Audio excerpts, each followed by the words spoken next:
புதுச்சேரி அரசு வேளாண் மற்றும் விவசாயிகள் நலத்துறை சார்பில் விவசாயிகளை ஊக்கப்படுத்தும் விதமாக 5,416 விவசாயிகளுக்கு 4,36,87,790 ரூபாய் உற்பத்தி ஊக்கத்தொகை வழங்கும் நிகழ்வினை முதலமைச்சர் ரங்கசாமி தொடங்கி வைத்தார். புதுச்சேரி அரசு வேளாண் மற்றும் விவசாயிகள் நலத்துறை மூலம் செயல்படுத்தப்படும் பயிர் உற்பத்தி திட்டத்தின் மூலமாக உயர் ரக நெல், பாரம்பரிய நெல், கரும்பு, மணிலா, எள், பயிர் வகைகள், பருத்தி, சிறுதானிய பயிர்கள் மற்றும் தீவன புல் சாகுபடி செய்யும் விவசாயிகளை ஊக்கப்படுத்தும் விதமாக அவர்களுக்கு உற்பத்தி ஊக்கத்தொகை வழங்கப்பட்டு வருகிறது. அதன்படி புதுச்சேரி மாவட்டத்தில் தற்போது கடந்த 2023-2024 ஆண்டு சம்பா பருவத்தில் உயர் ரக நெல் சாகுபடி செய்த 4,858 பொதுப்பிரிவு விவசாயிகளுக்கு ஊக்கத்தொகையாக ஒரு ஏக்கருக்கு ரூபாய் 5,000 மீது மொத்தம் 3,95,54,650 அட்டவணை பிரிவை சார்ந்த 446 விவசாயிகளுக்கு ஏக்கருக்கு ரூபாய் 6,000 வீதம் மொத்தம் 29,76,900 சம்பா பருவத்தில் பாரம்பரிய நெல் சாகுபடி செய்த 96 பொது விவசாயிகளுக்கு ஏக்கருக்கு ரூபாய் 8,000 வீதம் மொத்தம் ரூபாய் 9,72,320 அட்டவணை பிரிவை சார்ந்த 7 விவசாயிகளுக்கு ஏக்கருக்கு ரூபாய் 9,000 வீதம் மொத்தம் ரூபாய் 29,340 ஒருங்கிணைந்த விதை உற்பத்தி சான்றளிப்பு திட்டத்தின் மூலம் நவரை மற்றும் சொர்ணாவரி பருவத்தில் விதை உற்பத்தி செய்த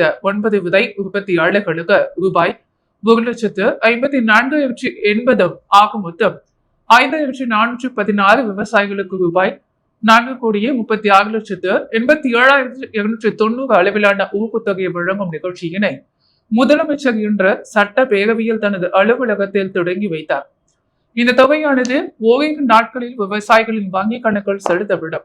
மேலும் விவசாயிகளுக்கு தேவையான டிராக்டர், பவர் டில்லர், நெல் நடவு இயந்திரம், களை எடுக்கும் இயந்திரம் மற்றும் மேம்படுத்தப்பட்ட உபகரணங்களை வாங்க மானியம் வழங்கும் திட்டத்தின் கீழ் இந்த ஆண்டு முதல் தவணையாக மத்திய அரசிடமிருந்து பெறப்பட்ட ரூபாய் 27 லட்சம் நிதியோடு புதுச்சேரி பிராந்தியத்தை சார்ந்த 12 பயனாளிகளுக்கு ரூபாய் 13,51,000 பணி ஆணையினை முதலமைச்சர் இன்று வழங்கினார். நிகழ்ச்சியில் வேளாண் அமைச்சர் ஜெயக்குமார், வேளாண் துறை இயக்குநர் வசந்தகுமார் மற்றும் துறை அதிகாரிகள் கலந்து கொண்டனர். புதுச்சேரியில் குடும்ப அட்டை பெறுவதற்கு அதிகாரிகள் ரூபாய் 20,000 லஞ்சம் வாங்கியதாக கூறி சட்டமன்ற உறுப்பினர் நேரு தலைமையில் அதிகாரிகளை கண்டித்து 100க்கும் மேற்பட்டோர் குடிமைப்பொருள் வழங்கல் துறை அலுவலகத்தை முற்றுகையிட்டதால் பரபரப்பு ஏற்பட்டது. புதுச்சேரி அரசு சார்பில் குடிமைப்பொருள் வழங்கல் துறை மூலம் குடும்ப அட்டை வழங்கப்பட்டு வருகிறது. மஞ்சள் நிறம் மற்றும் சிவப்பு நிறம் என 2 பிரிவுகளில் குடும்ப அட்டை வழங்கப்பட்டு வருகிறது. வறுமை கோட்டுக்கு கீழ் வாழும் குடும்பங்களுக்கு சிவப்பு நிற குடும்ப அட்டை வழங்கப்பட்டு வரும் நிலையில் குடும்ப அட்டை பெறுவதற்கு ரூபாய் 20,000 அதிகாரிகள் லஞ்சம் கேட்பதாக புகார் எழுந்தது.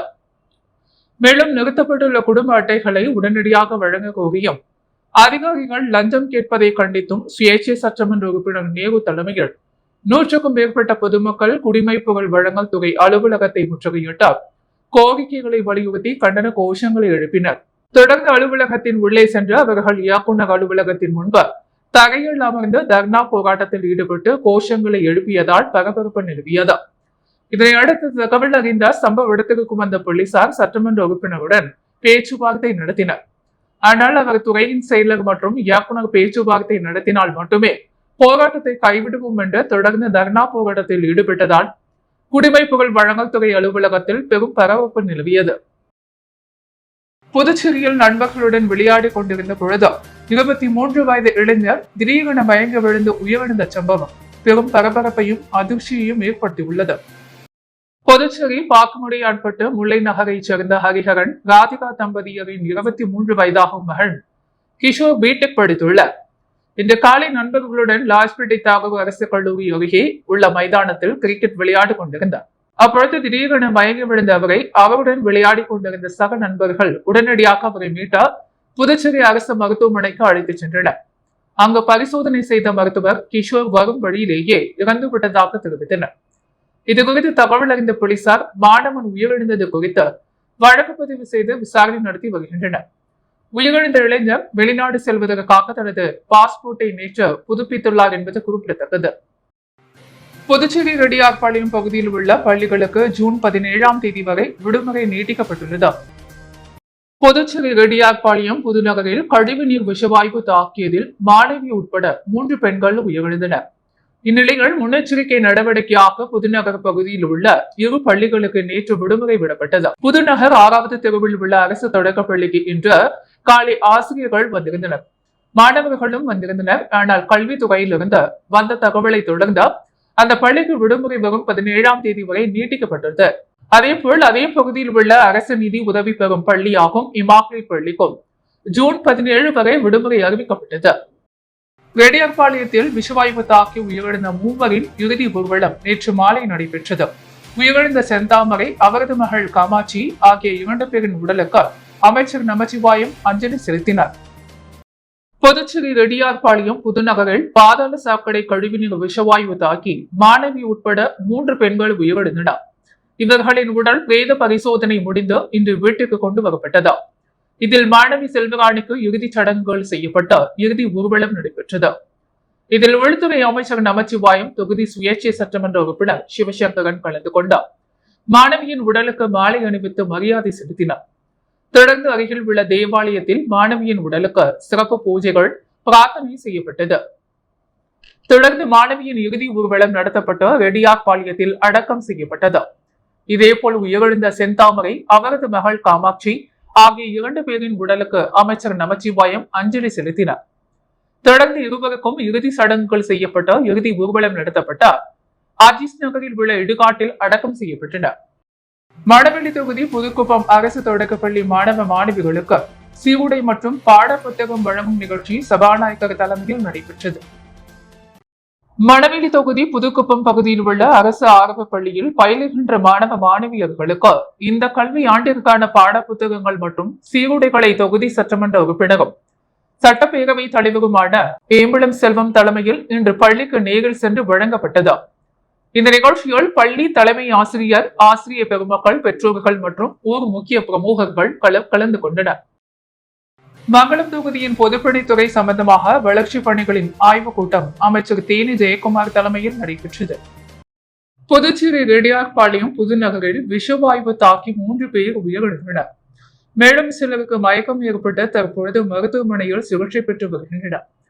இந்நிலையில் மங்களம் தொகுதியின் பொதுப்பணித்துறை சம்பந்தமாக வளர்ச்சி பணிகளின் ஆய்வுக் கூட்டம் சட்டப்பேரவையில் வேளாண் துறை அமைச்சர் தேனி ஜெயக்குமார் தலைமையில் இன்று நடைபெற்றது.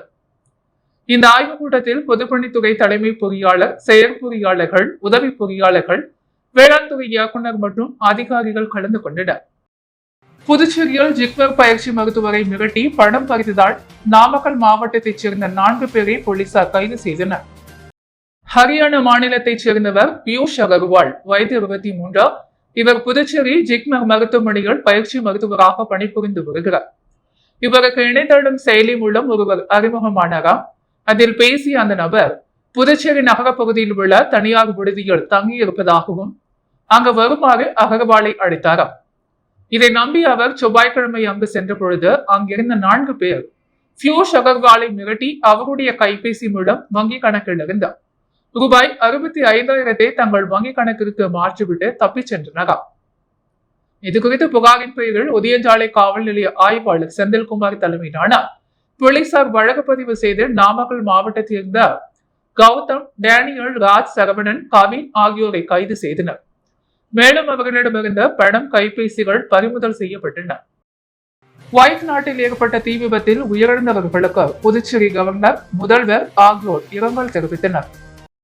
புதுச்சேரி துணைநிலை ஆளுநர் CP ராதாகிருஷ்ணன் வெளியிட்டுள்ள இரங்கல் செய்தியில், குவைத் நாட்டில் அடுக்குமாடி குடியிருப்பில் ஏற்பட்ட பயங்கர தீ விபத்தில் 42 இந்தியர்கள் பலியானார்கள் என்ற துயர செய்தி மிகுந்த வருத்தத்தை அளிக்கிறது. தீ விபத்தில் உயிரிழந்தவர்களின் குடும்பத்தினர் மற்றும் உறவினர்களுக்கு எனது ஆழ்ந்த இரங்கலையும் வருத்தத்தையும் தெரிவித்துக் கொள்கிறேன்.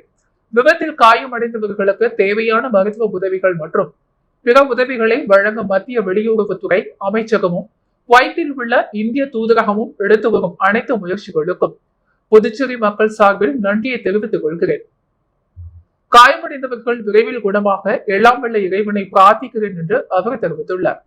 புதுச்சேரி முதல்வர் ரங்கசாமி வெளியிட்டுள்ள இரங்கல் செய்திகள், குவைத்தில் ஏற்பட்ட தீ விபத்தில் 40க்கும் மேற்பட்ட இந்தியர்கள் உயிரிழந்திருப்பதாகவும் 30க்கும் மேற்பட்டவர்கள் படுகாயமடைந்துள்ளதாகவும் வந்துள்ள செய்தி நெஞ்சை உழுக்குவதாக உள்ளது. இந்த துயரமான சம்பவத்தினால் பாதிக்கப்பட்டுள்ள அந்த குடும்பங்களை சார்ந்தவர்களின் துயரங்களிலும் சோகத்திலும் எனது இதயமும் இணைந்துள்ளது. இத்தருணத்தில் குவைத்தில் பாதிக்கப்பட்டவர்களுக்கும் இந்தியாவில் உள்ள அவர்களது குடும்பத்தினர் அனைவருக்கும் உதவிடும் வகையில் துரித நடவடிக்கையில் ஈடுபட்டுள்ள மத்திய அரசின் பணி பாராட்டத்தக்கது. இறந்தவர்களின் ஆத்மா விரைவில் குணமடையவும் பிரார்த்திக்கின்றேன். சாந்தி அடையவும் எல்லாம் வல்ல காயமடைந்தவர்கள் இறைவனை பிரார்த்திப்பதாக முதல்வர் ரங்கசாமி தெரிவித்துள்ளார். அபிஷேகப்பாக்கம் பகுதியில் கோடைக்கால ஹாக்கி பயிற்சி முகாம் நிறைவு விழா மற்றும் பரிசளிப்பு விழா நடைபெற்றது. பள்ளிகளில் விடப்பட்ட கோடை விடுமுறையை மாணவர்கள் திறன்பட தங்களை மேம்படுத்திக் கொள்ளும் வகையில் கோடைக்கால ஹாக்கி விளையாட்டு பயிற்சி முகாம் மணவெளி தொகுதி அபிஷேகப்பாக்கம் அரசு பள்ளி மைதானத்தில் கடந்த 1.5 மாதங்களாக நடைபெற்று வந்தது. அதன் நிறைவு விழா பள்ளி வளாகத்தில் நேற்று மாலை நடைபெற்றது. இதில் புதுச்சேரி மாநில பாமக அமைப்பாளர் கணபதி கலந்து கொண்டார். வாழ்த்துரை கூறி மாணவ மாணவிகளுக்கு சீருடைகள் வழங்கினார். மேலும் பல்வேறு போட்டிகளில் மாநில அளவில் வெற்றி பெற்ற மாணவ மாணவிகளுக்கு பொன்னாடை போர்த்தி நினைவு பரிசு வழங்கி பாராட்டினார். மேலும் இவ்விழாவில் பேசிய மாநில அமைப்பாளர் புதுச்சேரி மாநிலத்தில் கிராமப்பகுதிகளில் தமது மாணவர்கள் அதிக அளவில் விளையாட்டு போட்டியில் பங்கு பெற்று வெற்றி பெற வேண்டும். மேலும் இன்றைக்கு மாணவ சமுதாயமும் பெரியவர்களும் இளைஞர்களும் செல்போனில் மூழ்கி இருக்கும் சூழலில் இது போன்ற ஆரோக்கியமான விளையாட்டுகளில் நம்மை ஈடுபடுத்திக் கொண்டால்தான் நம்முடைய மனமும் உடல் சிந்தனைகளும் செயலாற்றும் சுறுசுறுப்போடு இருக்கும் எனவும் இந்த 45 நாள் கோடைக்கால பயிற்சி முகாமில் சிறப்பாக பயிற்சி கொடுத்த ஆசிரியர்களுக்கும் இதில் கலந்து கொண்ட அனைத்து மாணவ மாணவிகளுக்கும் வாழ்த்துக்களை தெரிவித்துக் கொண்டார். தொடர்ந்து இந்த பயிற்சி முகாம் 45 நாட்களோடு நிறைவு பெறாமல் தினந்தோறும் மாலையில் மாணவர்களுக்கு தொடர் பயிற்சி அளித்தார். ஒலிம்பிக் பதக்கம் வெல்கின்ற வகையில் புதுச்சேரி மாநிலத்திற்கு பெருமை சேர்க்க வேண்டும் எனவும் கேட்டுக்கொண்டார். நடைபெற்ற இந்த நிகழ்ச்சியில் 100க்கும் மேற்பட்ட மாணவ மாணவிகள் கலந்து கொண்டனர்.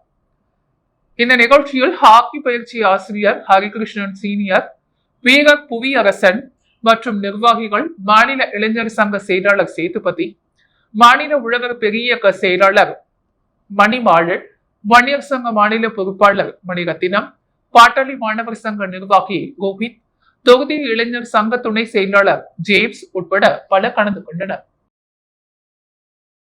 புதுவையின் அன்றாட நிகழ்வுகளை காண பாண்டி ஹெட்லைன்ஸ் யூடியூப் சேனலை சப்ஸ்கிரைப் பண்ணுங்க. தொடர்ந்து எங்களுடன் இணைந்திருக்க பக்கத்தில் உள்ள பெல் பட்டனை பிரஸ் பண்ணுங்க. லைக் பண்ணுங்க, ஷேர் பண்ணுங்க. என்றும் உங்களுடன் பாண்டி ஹெட்லைன்ஸ்.